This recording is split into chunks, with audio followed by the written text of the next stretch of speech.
Okay, welcome to class meeting 11 of EECE574, graduate level probability and random processes. As I announced already, midterm exam is approaching. So probably next week, I will be announcing the exam date. And as I already told you, it will be taken in the evening, and you will be given more than a few hours if you want. So you will not be saying that I don't have time to solve the problem, okay? And it is an open everything home exam except any assistance from human being, got it? Homework 9 was due and, homework 8 was due and 9 will be assigned soon. Handouts, annotated handouts, lecture videos, you know where to find. I've reviewed my recording last time, and it seems there was nothing to correct or clarify this time. So we'll be still reviewing and learning complex random processes. But the problem was that I found you lack of knowledge in Gaussian random variables and vectors. So you have trouble in dealing with Gaussian random processes, especially real and also especially complex. So we are studying these topics: real Gaussian random variable, Q function, and upper bounds on the Q function, and also upper and lower approximation of the Q function, alternative expression of the Q function. You still remember? And we also started to study real Gaussian random vector in 2 dimensions. And we've seen some relation of the probability dealing with the 2D Gaussian and the Q function. And we've seen independent Rayleigh and uniform case and dependent Rayleigh and non-uniform case. So let's go and take a look at the figures.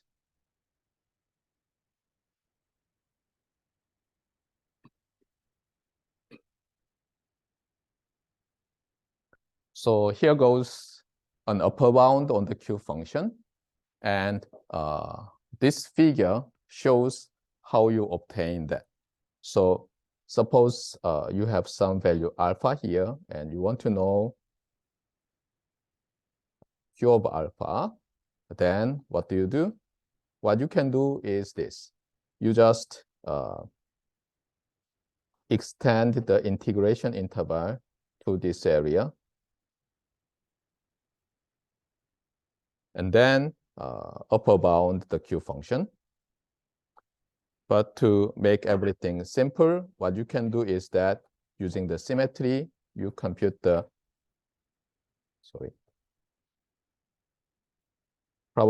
probability that you see that event and divide by 2. So you have 1/2 e to the negative alpha squared divided by 2.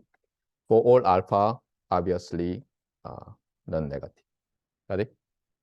If you use Chernoff bounding technique, you will not have this 1/2. So you will have some loose upper bound.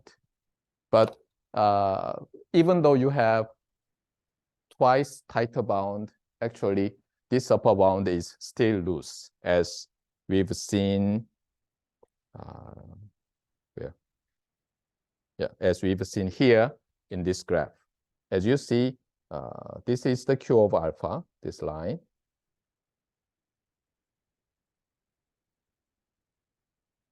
And unfortunately, the upper bound we derived is here. So if we double it, then we will have e to the negative alpha squared by 2. And we have some line here. Okay, be careful. This is a logarithmic scale, so you will have, if this is 0.1, that is 0.2, right? You know that, right? So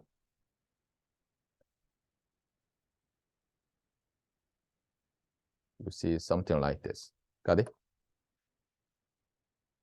And also using the similar idea, what you used to derive this upper bound, you can find an alternative expression given by this formula. And what was worth to remember? Let's compare this with the original definition of the Q function. Since we used the x here, we have 1 over square root 2 pi e to the negative y squared divided by 2 dy, right? And first, you have a semi-infinite interval here for the integration. And here you have a finite interval. So if you have to directly use computer for numerical computation, this may be very, how to say, inaccurate in some case. Even though, as we remember, this curve has very light tail when y is large. Sometimes you multiply some function f of x, or let me say g, that is increasing exponentially. In that case, even though this function is decreasing very fast, your numerical integration may have some problem. Got it? However, the alternative expression, since it has finite interval, you can always easily increase the resolution of the numerical integration by dividing this interval into many enough number of subintervals. So remember this, okay? And another one is this one. If you change x, then the integration interval changes because x is in the, sorry about that, x from infinity. Okay. So x is in the lower limit of the integration interval. But here, x affects the integrand function. Got it? So if x increases, this function decreases, right? So you can have better numerical computation here. Not only this semi-infinite thing. Another one is that when you have some expression like this, so your x is a random variable. In that case, as you can easily compare, this expression may well combine with some exponential family that describes random variable x in simplifying this one even to a closed form. As I repeatedly said, Q function does not have a closed form, which means that elementary functions do not give you the Q function. However, expectation of Q of something may give you elementary functions, and you may have a closed form expression. Got it? What was the other topic we covered last time? So I said Q function, upper bounds, alternative expression. By the way, I have to emphasize again and again, when you use Q function, the argument is what? Is a unitless quantity.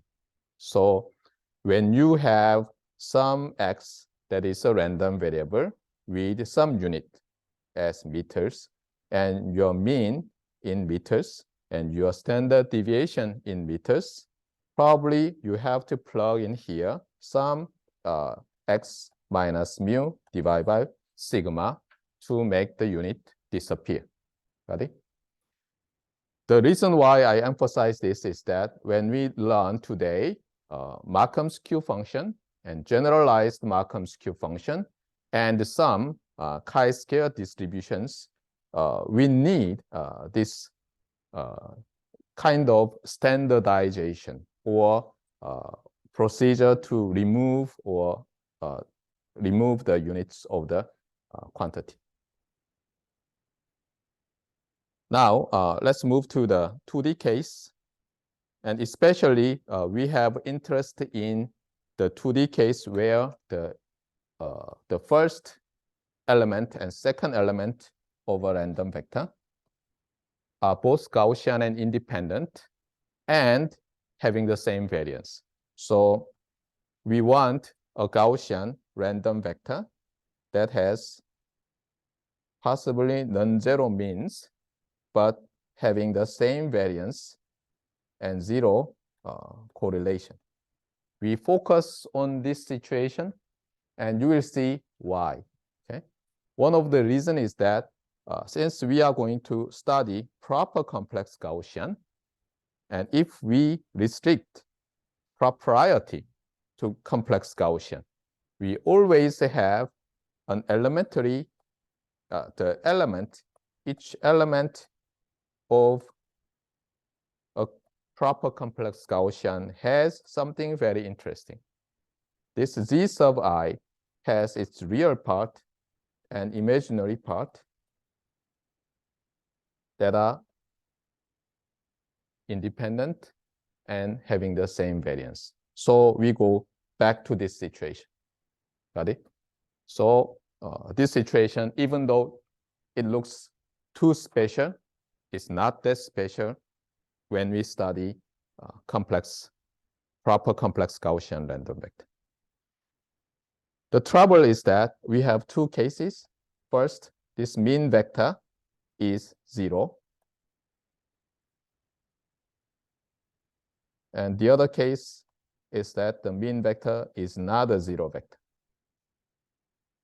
If they are, if these means are zeros, we can easily convert our 2D density using this formula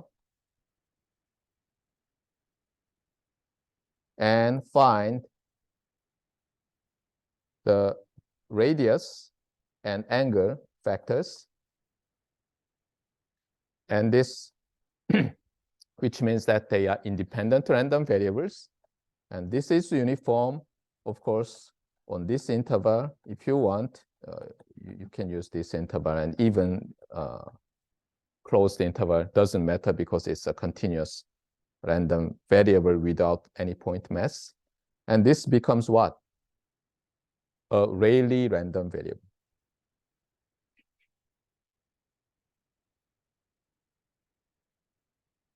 And another interesting thing is that if you square it and define it as a new random variable, this becomes what? An exponential random variable. So radius squared becomes exponential, which is very easy to handle.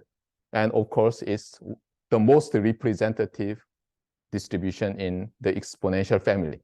So as I told you, one of the subset of random variables. So here is the set of all real random variables. There is a subset called exponential family. Of course, here Gaussian, here Rayleigh, here Rayleigh, and others. Got it? So exponential family is very, very important. And even I have a book in my office saying that statistics and exponential family. The single book has such a title. So you have to remember that the exponential family is a very important family of distributions. Got it? And now what else?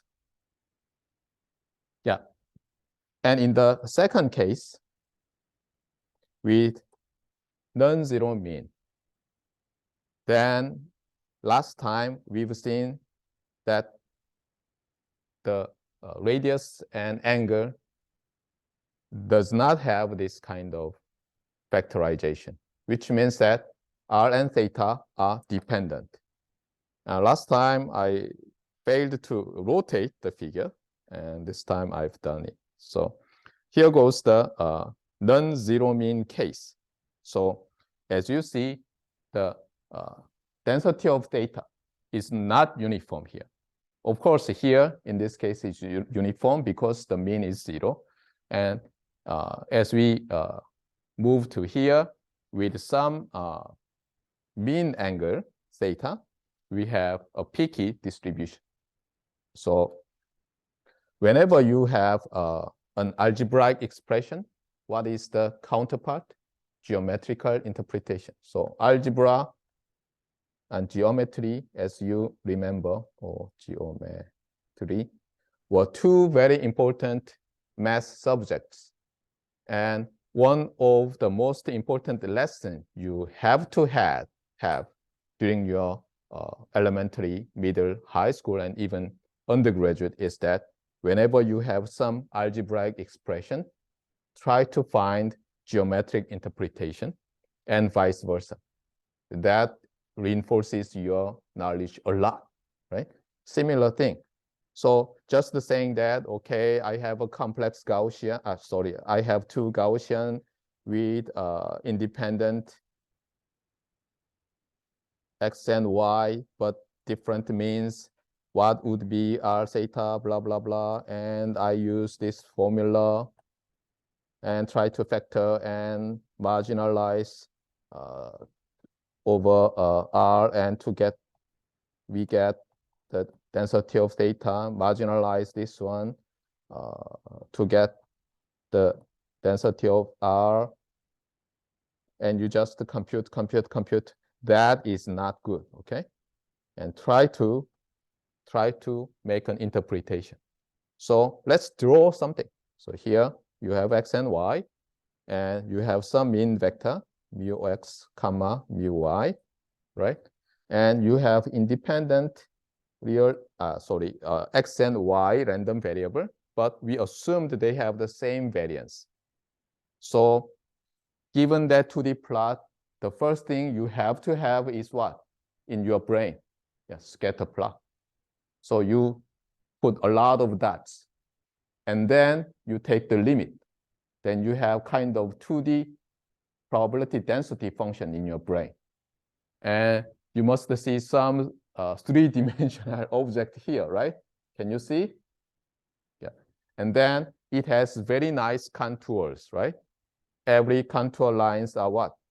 Concentric circles. Got it? So let me ask you a question. Suppose you have two 2D Gaussian random vectors. They have different mean vector, but they have same variance in the x-axis random variable and vertical random variable. So suppose you have another one here, mu x prime, mu y prime, and here you have variance sigma, and also vertically you have variance sigma Gaussian. Got it? And suppose the distance from origin to this vector and that vector are the same. Okay, let's assume that. And here goes my question. If you compute the density function, PDF of R, for this Gaussian and for that Gaussian, 2D random vectors, are they identical or not? What do you guess? See that? You have completely circular symmetrical PDF here and also here, right? You see two PDFs, right? Now, what does this mean? You only take care of the distance of the points from the origin in each realization. You can easily guess that the density function of R for this random vector and that random vector are the same as far as the distance from origin to this mean vector and this mean vector are the same, and the real, the horizontal, vertical are the same, right? So geometrically, you can easily see that the density function of the radius shouldn't be different. What about the density function of the angle? Suppose this 2D Gaussian has, for example, this density at, no, this angle is not good. Suppose this angle is pi over 6, and this angle is, how to say that? Yeah, just pi over 3, even though it is not, okay? Then what do you guess? If the density of theta for this one and density for theta for that vector should be just a translation, right? With different mean. Because of this geometrical interpretation, you can just rotate the angle, right? Rotate the axis and having the same situation. This is very important for what we are going to see today. By the way, this is the PDF of the Rayleigh density.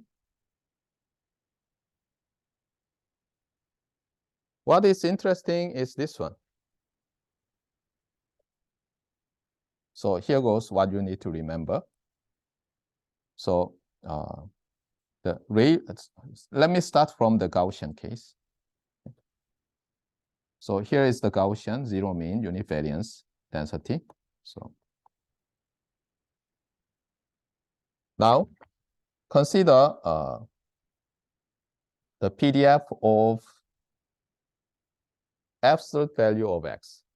What would it be? Given this standard Gaussian, what would be the PDF of y when y is defined as absolute value of x? You don't need to compute. As I told you, just consider a scatter plot. So suppose you have some scatter plot for x here, then from that scatter plot, you can get the scatter plot here for y. So if this is some value a, then you have 2a here, and just due to the symmetry, you have the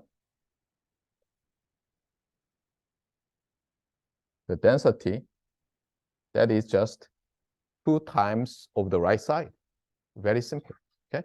So as I repeatedly tell you, one of your most important lessons should be think using figure or simply visualize, okay? Sometimes the visualize means that you use anything that you see, okay? So I love this expression, visualize, okay? But here goes something strange, okay? Now let's define y as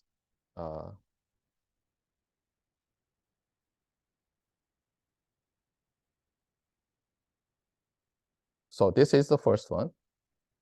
And here goes the second one. Suppose you have some x vector that is zero mean and unit variance. Sorry.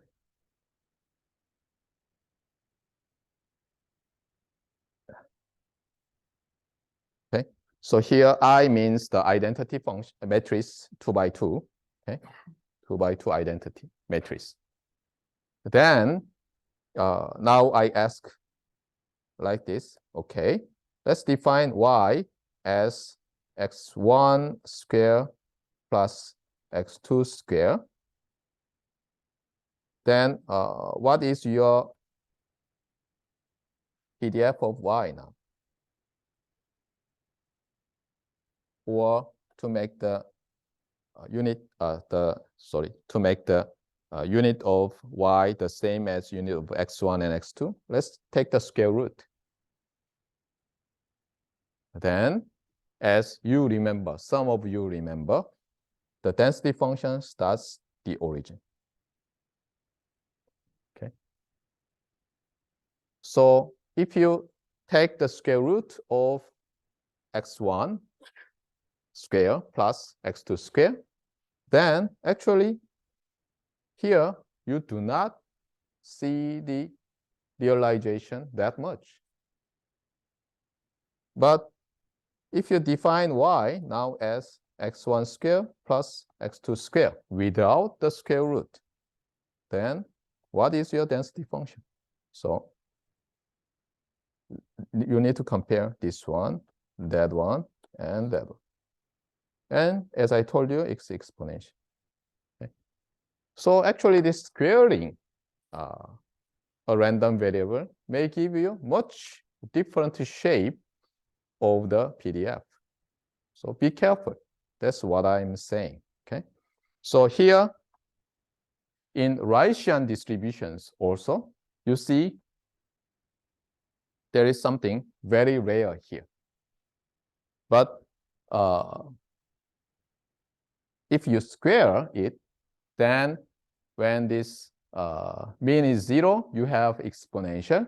And if your mean vector moves away from the origin, then here you observe lesser and lesser realization. Got it? Anyway, and by the way, we've seen that in non-zero mean case, our density function, joint density function involved the modified Bessel function of the first kind, zero-sudden modified Bessel function of the first kind. And that looks like this. Okay, that's the review, which also makes some link to what we are going to see today. So Markham's Q function, generalized Markham's Q function, chi-square distribution. So here,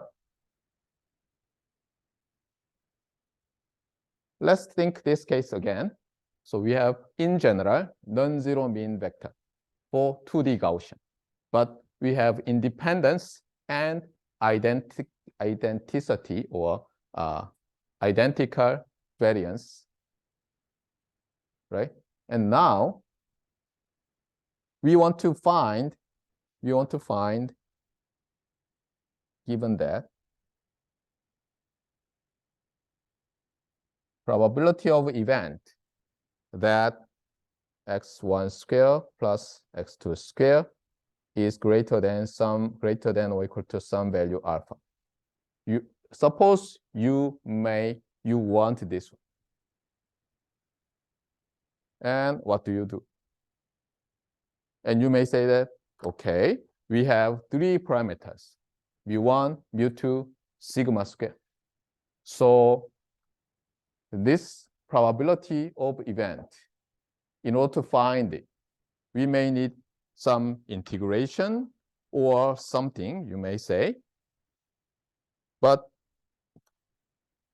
as I just told you, it seems that for any non-zero mean vector and for any sigma square, actually what we need is a single parameter to tabulate this tail probability. This is a tail probability, right?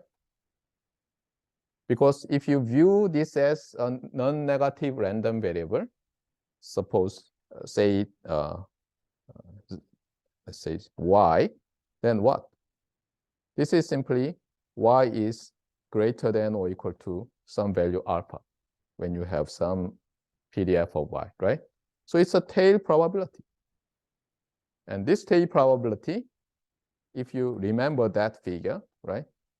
What is important is this distance and variance.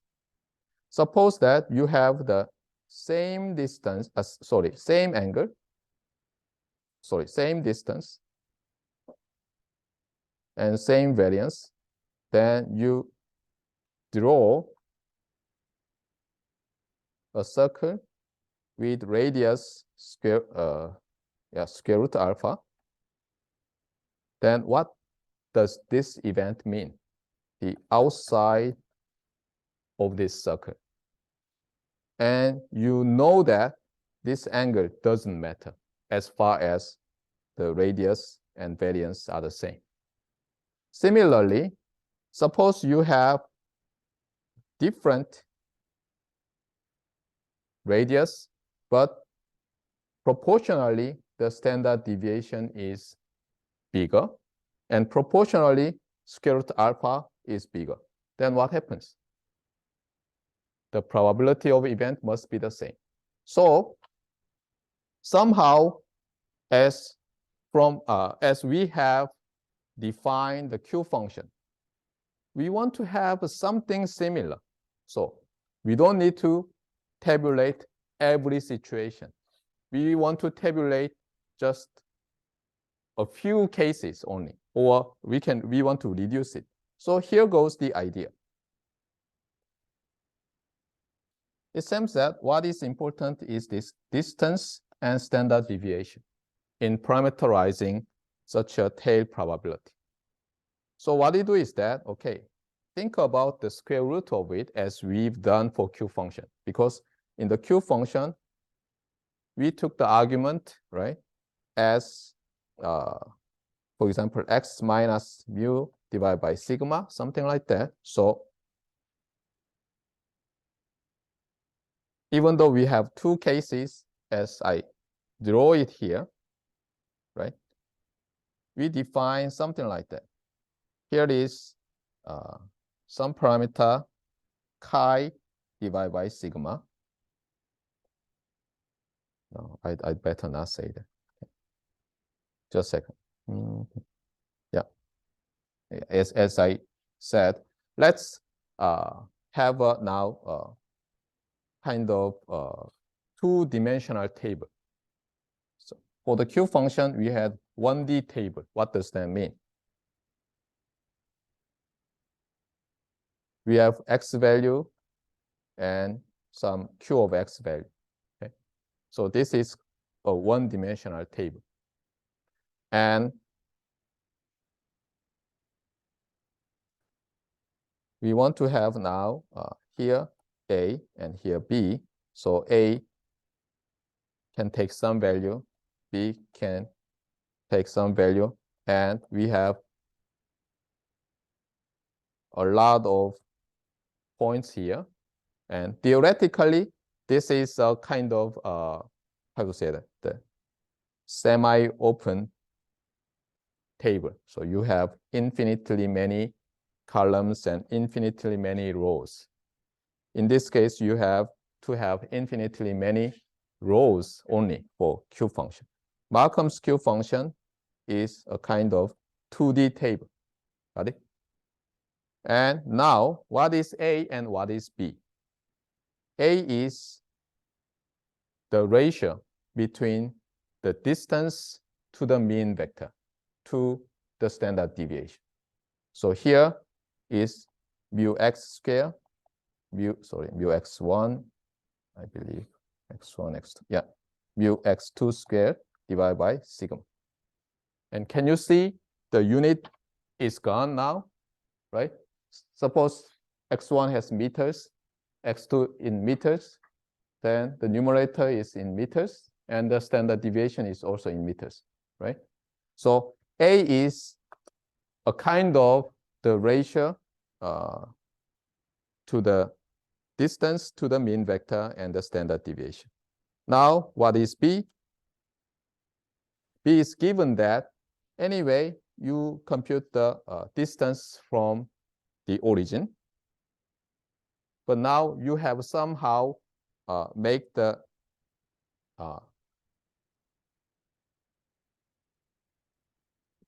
distance to the mean to the standard deviation ratio to A.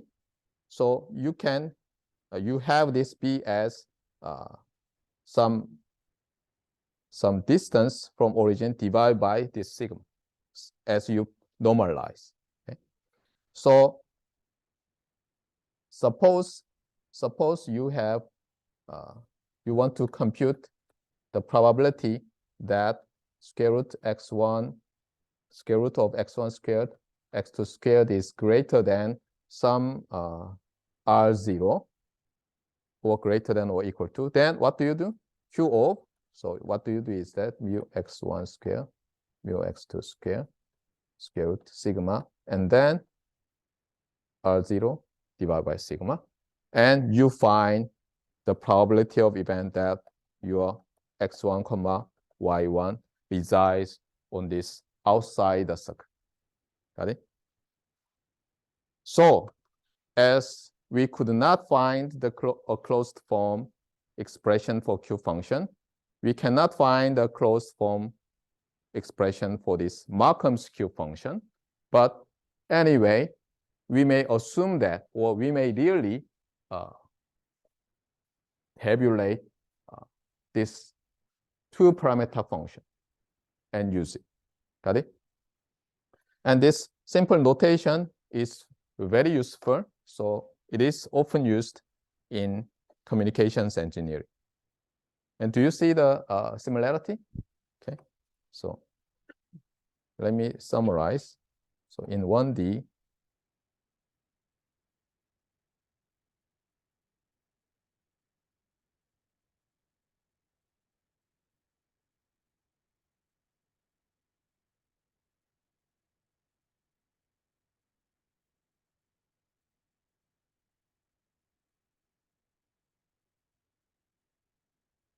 something like this. In 2D,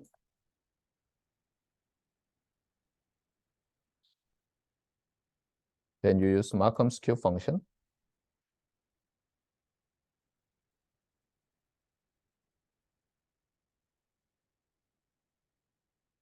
Got it?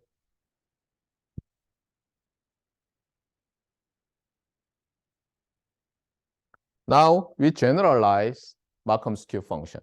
But here we have to be careful. When we define Markham's Q function, how many Gaussian random variables did it involve? 2, right?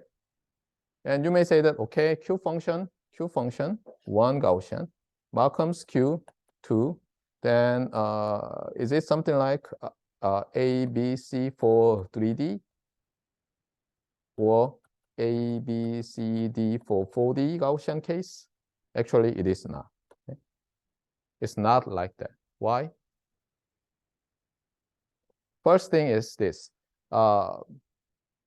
In communications engineering, as I told you, proper complex Gaussian case is very important. And suppose we have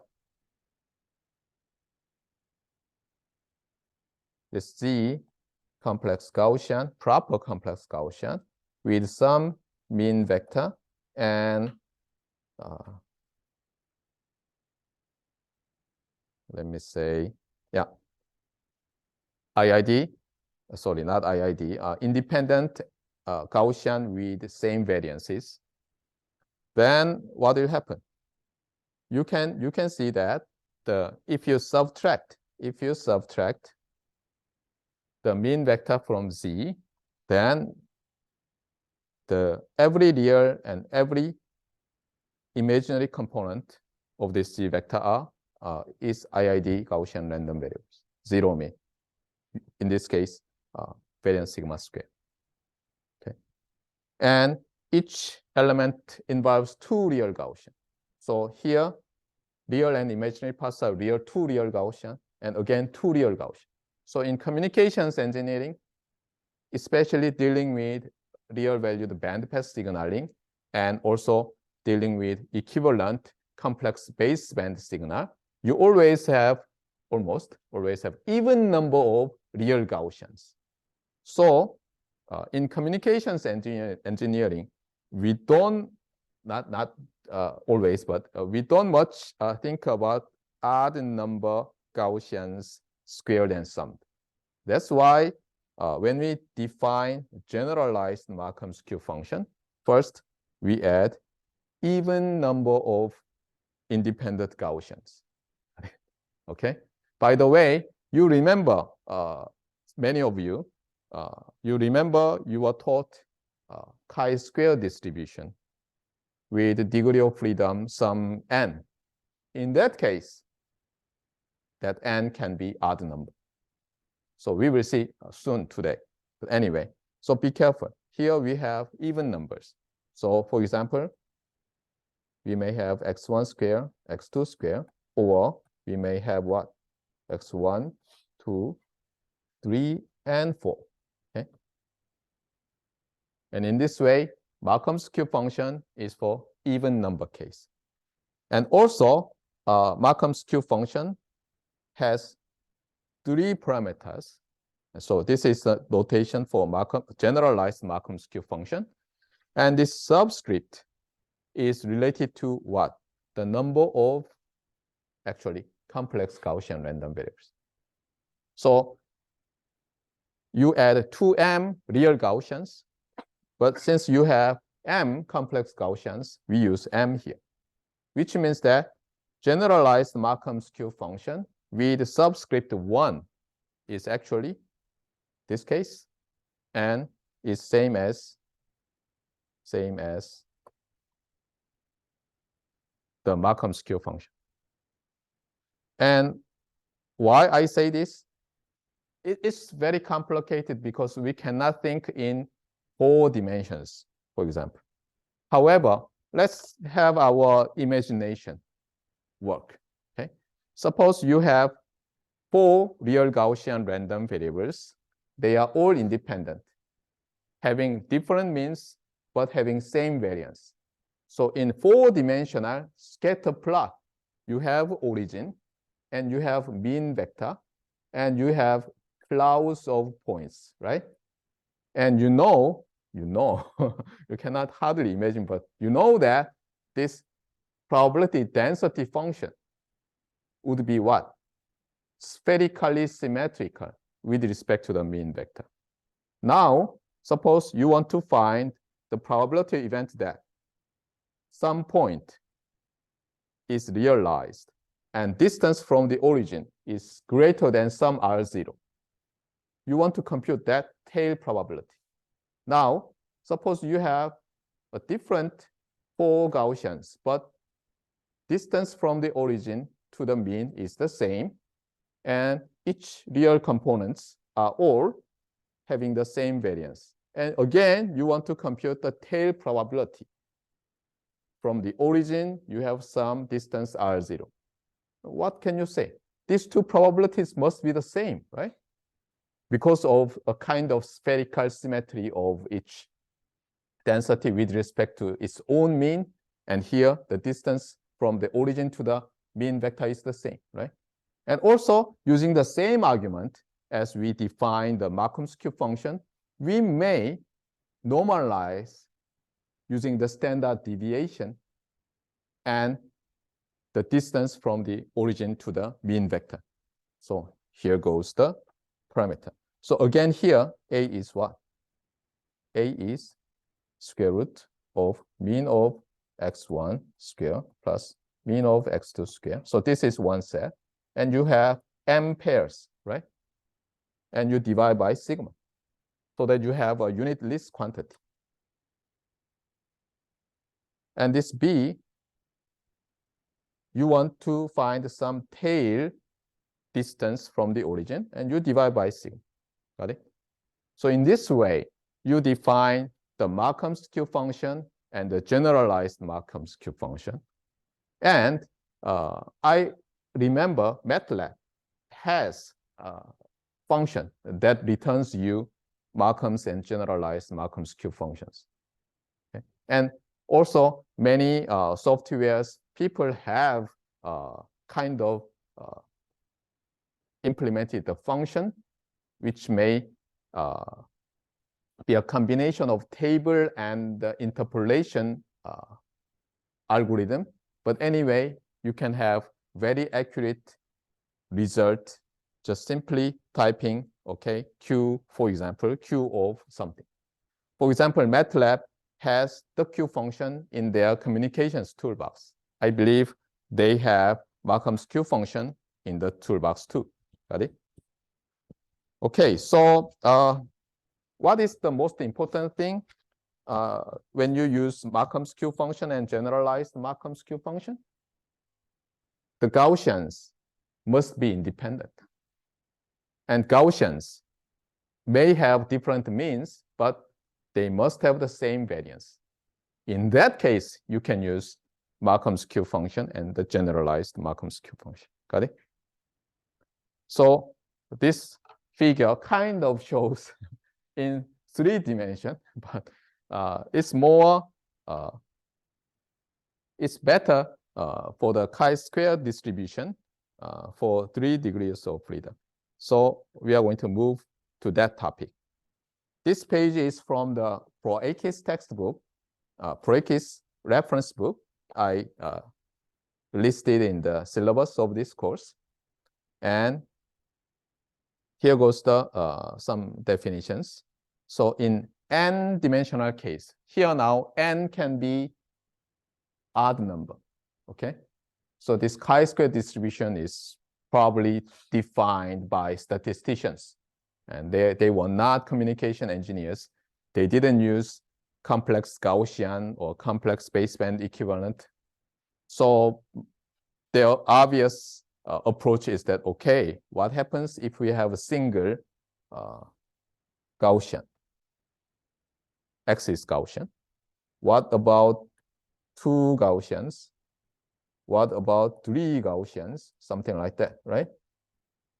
In every case, if you are interested in the tail probability, right? So probability of event y greater than equal to some r, or I'd better not say that, okay? This is dangerous, okay? Y greater than equal to some y0, okay? Then this is a tail probability for each y, right? And this is kind of complementary CDF. So from this one, if you tabulate this tail and probability or complementary CDF, you can find the CDF of the random variable, and by differentiating, you can find the PDF, right? So this tail probability is very important. And they tabulated it, and they even derived some semi-closed form expressions.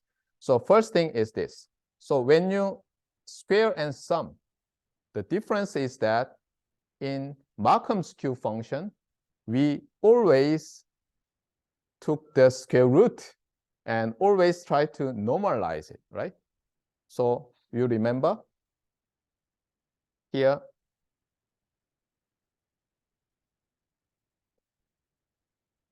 we take the tail probability of the square root of something, right? So you should be careful, but you can always find the generalized Markham's Q function from the CDF of chi-square distribution, because the square root is a monotone increasing function and 1-to-1 for any non-zero real, okay? So anyway, so we have interest in this tail probability. And as we've seen, there are 2 cases when the means are all 0. That is central chi-square case. And at least one of the means is not 0. So non-central chi-square.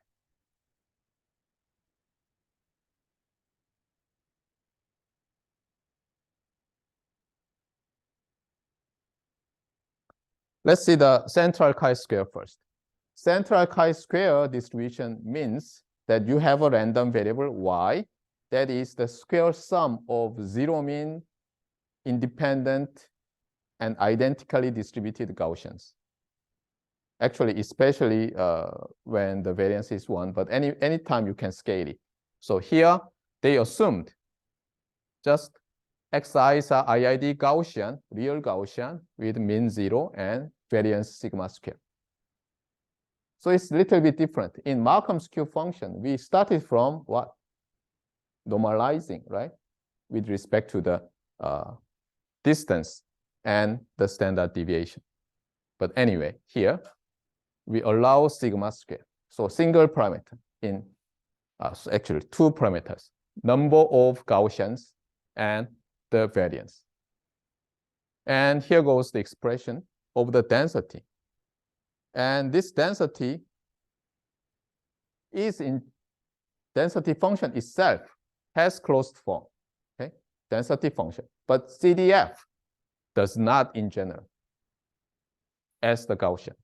here you see the parameter sigma square appearing here and sigma square appearing here. And we already know that, and as I told you, when n equals 1, y must be exponential random variable. So let's check whether it is true or not. So let me see.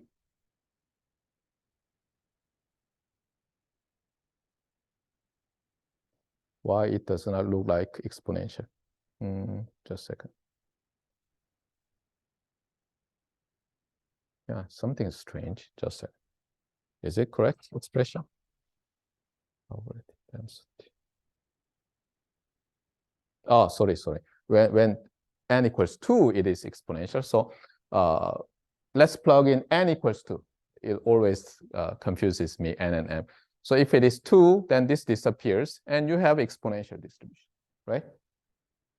And here you have gamma function, which is a kind of generalization of the factorial function, right?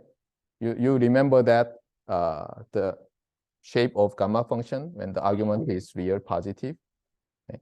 Gamma of x and x, 1, 2, and you have 1. If I remember correctly, it looks like this, okay? So this value is 0 factorial, this value is 1 factorial, and this value is 2 factorial, this value is 3 factorial, something like that, right? So this is gamma function. Of course, you can generalize gamma function for the negative argument and even complex number, but we electrical engineers usually handle when the argument is non-negative real number. So the gamma function looks like that. So this is the density function when you have n and IID, zero mean Gaussian, with the same variance. Again, same variance as we assumed in defining the Markham's Q function and the generalized Markham's Q function. And we have a very nice PDF, even though in many cases we cannot find the closed form of the CDF. Now, suppose the means can be different and non-zero. Then you may say that, okay, if we have n parameters, there could be different n means, then we need a lot of variables to derive the density function of y. Is it correct? No.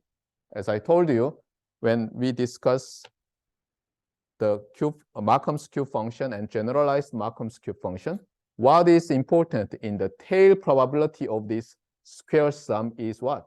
The distance from the origin to the mean vector and its ratio to standard deviation. So we just square these means and sum, and that is single parameter. Okay? And that is called chi when we take the square root. Okay? So if mu sub i's have the same mean, same unit, then chi also has the same unit. Got it? As sigma has the same unit. And our PDF is now written in this form. And as you remember, when we had n equals 2, which means m equals 1, what did we have for the CDF? We had a Riccian distribution, right? When we square summed. So n equals 2 gives us, this becomes 1, and we have zeroth order modified Bessel function of the first kind, as we've seen in Riccian case. But here, since we may have n greater than 2, we have what? We have not only the zeroth order, we may have other orders of modified Bessel function of the first kind. And as you see here, alpha can actually be any real number, positive real number, okay? If you define gamma as a real valued function. Okay? And this is called the non-central chi-square PDF of with degrees of freedom n. By the way, degrees of freedom is often used d lowercase o and f, or some people use all capitalized letters. DOF is n. Here, n is what? The number of Gaussians involved in defining the chi-square distribution. Got it? So we have defined the chi-square distributions, and we have seen what are the PDFs of chi-square random variables. Now, also the CDF of chi-square central or non-central distributions are tabulated. Then let's think about this. Suppose you have y here is non-central chi-square random variable with n degrees of freedom, and chi value is let me say 5, sigma is 1, and 4 DOF. And now you want to find the relation between this CDF and generalized Markham's Q function. Then what do you do? Be careful. CDF is what? The left tail probability. So if you want to relate with right tail probability, you must start from 1 minus something. And here, we assume that this non-central chi-square has 4 degrees of freedom, which means that 2 times 2. So we need Markham's Q function with parameter 2. And then what? We have 5 divided by 1, right? And y divided by, be careful. What is this y? Y equals, or y equals x1 square, x2 square. Which one? This one, right? But when you talk about Markham's Q function, we have the distance from the origin. So we need to take a square root of, okay? So this is different. Be careful.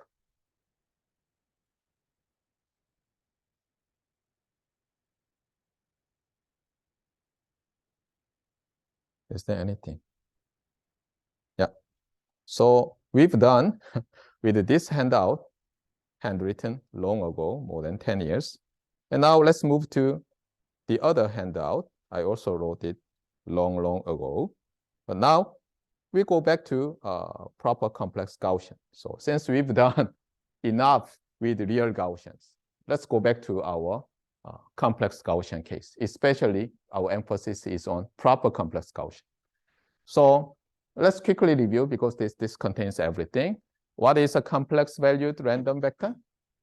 Yeah, it consists of 2 jointly distributed real random vectors of the same length as the complex random vector. Now, what is the definition of a complex Gaussian random vector? Same, almost the same. This real random vector and that real random vector are jointly Gaussian random vectors. Got it? Then we say that this complex random vector is Gaussian, complex Gaussian. And as you've seen already, since the real and imaginary parts are jointly Gaussian, in order to fully characterize this complex Gaussian, we need what? The mean vector of the real part and mean vector of the imaginary part. And what else do we need? We need the covariance matrix of this real, be careful, this is real length 2n Gaussian random vector, right? Z is length n complex Gaussian.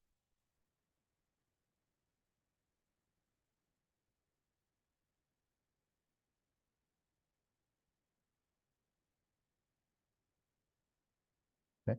So here you have what? Covariance matrix of x and x. And you have covariance matrix between x and y. And here, y and x. And here, y and y. Something like that. Be careful. Since x is real,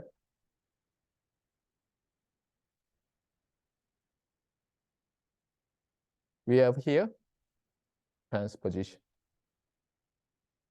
Okay. Of course, you can put Hermitian transposition, but since x is real, it doesn't matter. Even for cross covariance, you have still transposition.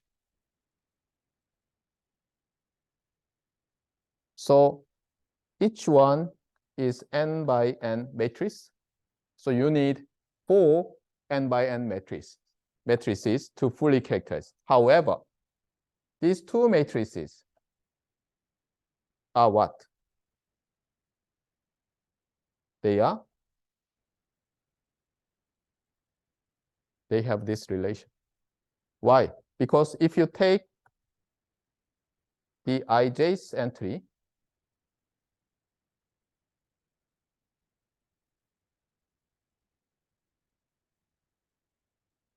then what?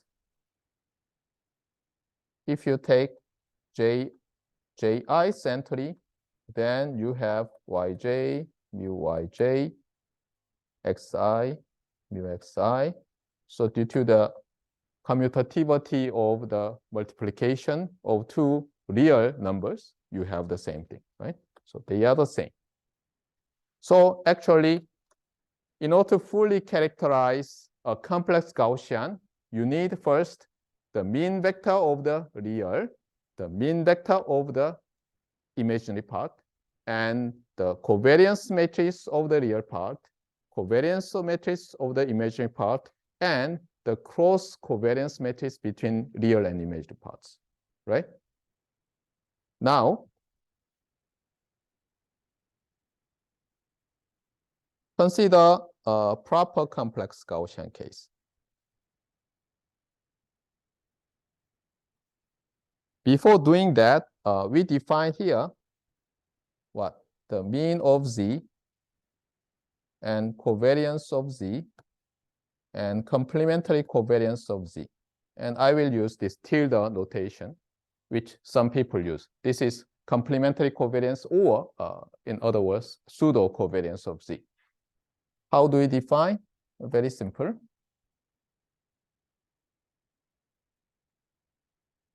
So mu x plus j mu y. What about this one? You subtract the mean vector, which is complex, and then what? Yeah, here you put Hermitian transposition. You take the Hermitian transposition, but for the complementary, you have transposition. Got it? And you may question like this. Okay. If Z is general complex Gaussian, how many parameters did we need? Real part mean, real part, imaginary part mean vector. And fortunately, they are here, right? So as far as we know the mean vector of the complex Gaussian, that mean part is done, right? So this is okay. What about the covariance of real parts? How can you obtain the covariance matrix of the real part from these two covariance matrices? And also, how can you obtain the covariance matrix of the imaginary part from these two? and also cross covariance between real and imaginary part. And that is not actually that difficult because we can always replace z with x plus jy, and as I have derived here, okay, we may have this relation. It's not difficult. So we need covariance. So this is cxx, and this is cx, so sorry, cyy, and this is cxy, and this is cyx. And it's not difficult to show that by taking the real part of covariance of z, which is the covariance matrix of the complex random vector, and you take the real part of the complementary covariance matrix and take the arithmetic mean, then you have the covariance matrix of the real. Similarly, covariance matrix of the imaginary can be obtained from these two complex covariance matrices like this: real covariance minus real complementary divided by 2. And here, cross covariance, negative imaginary of covariance plus imaginary part of the complementary covariance of z. And the other one, by the way, they are in what relation? If you take the transpose, then they must be the same. And you have half imaginary covariance plus imaginary complementary covariance, something like that. Am I correct?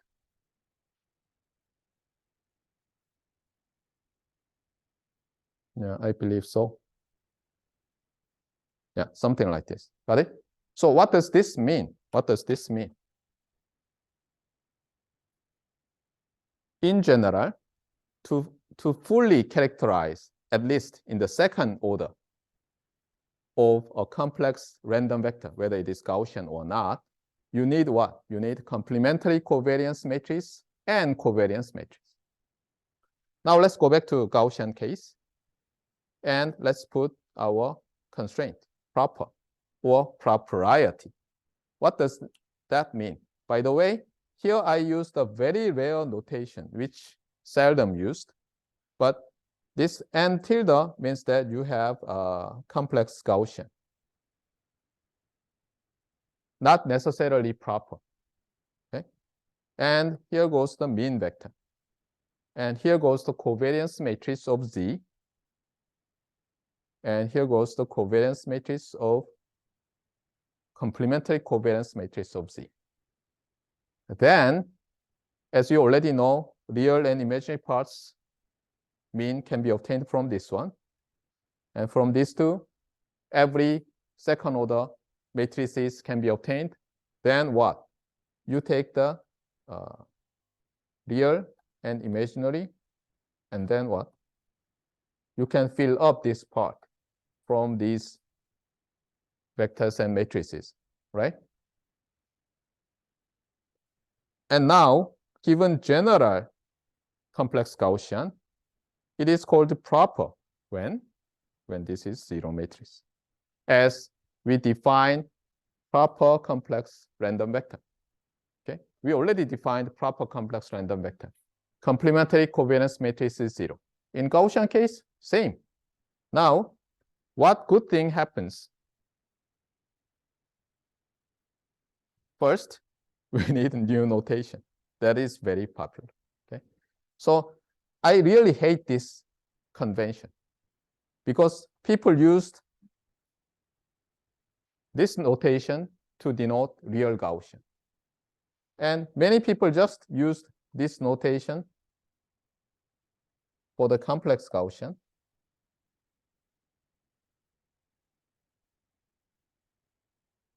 Oh, what is wrong? But actually, this notation means we already assume the Gaussian, complex Gaussian random vector is proper. Okay. Be careful. This does not say complex normal. It means complex proper, proper complex and normal. Okay. in most of the cases. Of course, some people use like this. Some people use this notation. Be careful. But most of the cases, whenever you see Cn in italicized characters or calligraphic characters, they mean proper complex. So what good thing happens? And we've already seen the density function is very neat when C, the covariance matrix, is invertible and looks very similar to real Gaussian random vector case. And we see here, right? Here, capital N means the length of proper complex Gaussian random vector. C is what? The covariance matrix of the proper complex Gaussian, which we assume independent. So determinant is non-zero. And of course, this C matrix is positive semi-definite. We don't need modulus notation here because it's always positive, it's invertible. And we have inverse here, and Z minus mean of Z. And we take the Hermitian transposition. So in one-dimension case, what? One-dimensional proper complex case, we have a modulus square of Z minus mu, as we've seen. So in 1D case,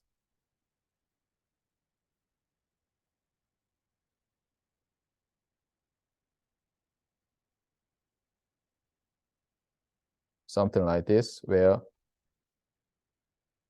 mean is mu and variance is sigma square. Be careful, real part has variance half of it, imaginary part has variance half of it. Got it? And they are independent.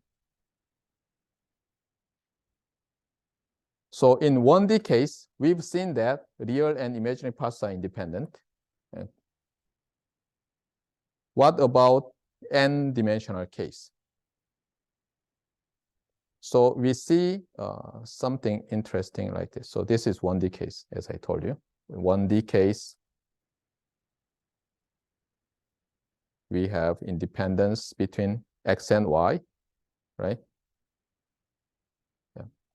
By the way, this part is proof of this expression, the density function. Okay? Actually, derivation of this one is not that simple.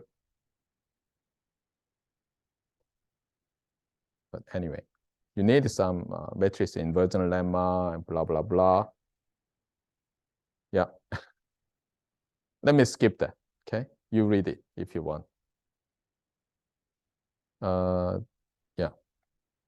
This is too much. Just a second. Okay, here goes the properties of proper complex Gaussian random vectors. First thing, affine transformation of proper complex Gaussian random vector is proper. That is very good, right? So suppose W is some matrix A times proper complex Gaussian random vector plus some constant vector. Then propriety of Z implies propriety of W. What does that mean? As far as you just compute the mean vector of W and the covariance matrix of W, you don't need complementary covariance matrix because that is zero, right? And then you can immediately compute, at least conceptually, the PDF of Z, as we've seen there, okay? So here goes the mean and covariance. And another one is that the special case of affine transformation.